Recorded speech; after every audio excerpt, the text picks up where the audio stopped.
بھی دعا مانگے قبولیت کا یقین کر کے دعا مانگے کہ میری دعا بہر صورت قبول ہو، اس یقین اور اس تیقن کے ساتھ دعا مانگے تو دعا قبول ہی ہوتی ہے۔ ہاں قبولیت کی صورتیں مختلف ہیں، کبھی ایسا ہوتا ہے کہ جو مانگا جب مانگا اس وقت مل گیا، اور کبھی ایسا ہوتا ہے جو مانگا ملا وہی لیکن اس وقت نہ ملا، کچھ عرصے کے بعد ملا،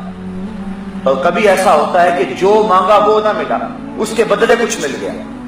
اور کبھی ایسا ہوتا ہے جو مانگا وہ بھی نہ ملا، اس کے بدلے بھی کچھ نہ ملا، کوئی آنے والی مصیبت کا رخ موڑ دیا گیا، دعا رائے گا نہیں گئی۔ اور کبھی ایسا ہوا جو مانگا نہ وہ ملا، نہ اس کے بدلے میں ملا، نہ کسی مصیبت کا رخ موڑا گیا، بلکہ اس دعا کو ذخیرہ بنا لیا گیا، اور اس کا صلہ اللہ کل قیامت کے دن عطا فرمائے گا۔ اور اس دن جب دعاؤں کا ذخیرہ جو موجود ہوگا، جب ملے گا بندے کو تو آرزو کرے گا کاش کہ میری کوئی دعا بھی قبول نہ ہوئی ہوتی، آج اس کا صلہ مجھ کو مل جاتا۔ تو دعا قبول بہر صورت ہوتی ہے، لیکن اس کی قبولیت کی صورتیں ہیں۔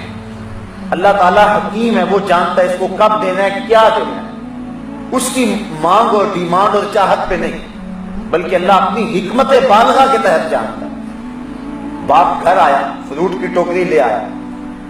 بچوں کے لیے لے کر کے آیا، لیکن ایک دم نہیں دے دیتا، اسے پتا ہے کب کس وقت دینا ہے، وہ اپنی بیوی کے سپرد کرتا ہے، اور وہ بچوں کی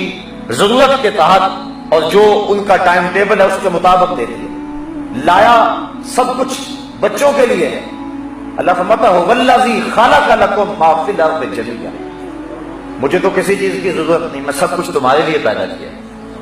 یہ پھلوں سے لدے ہوئے درخت، یہ کوسے قضا کی رنگینیاں، یہ اگے ہوئے سبزے، یہ بہتی ہوئی نہریں، یہ کائنات کا نظم، زمانے کی بھوک کلمونیاں، رنگوں اور خوبصورتیوں کا جہاں اور دنیا، زمین کی کوکھ میں دبے ہوئے خزانے، پہاڑوں کے دامن میں چھپے ہوئے ذخیرے، یہ میں نے سب کچھ تمہارے لیے رکھا ہوا ہے،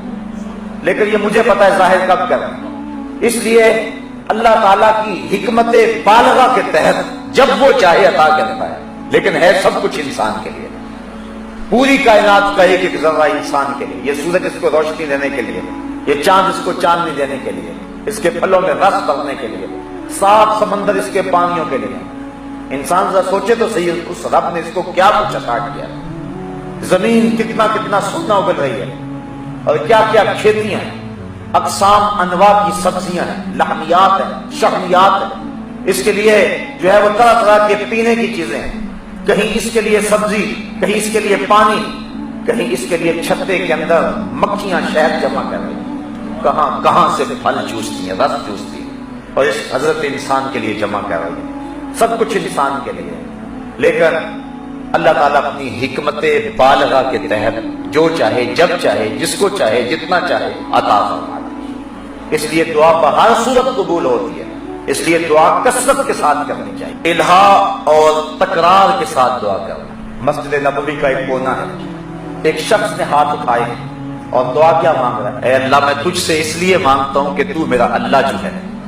تیرے علاوہ تو کوئی ہے ہی نہیں کہ جس سے مانگوں۔ حضور نے فرمایا ایک صحابی کو، وہ جو کونے میں بیٹھا ہے اس کو جا کے بشارت دے دو تمہاری دعا قبول ہوگی۔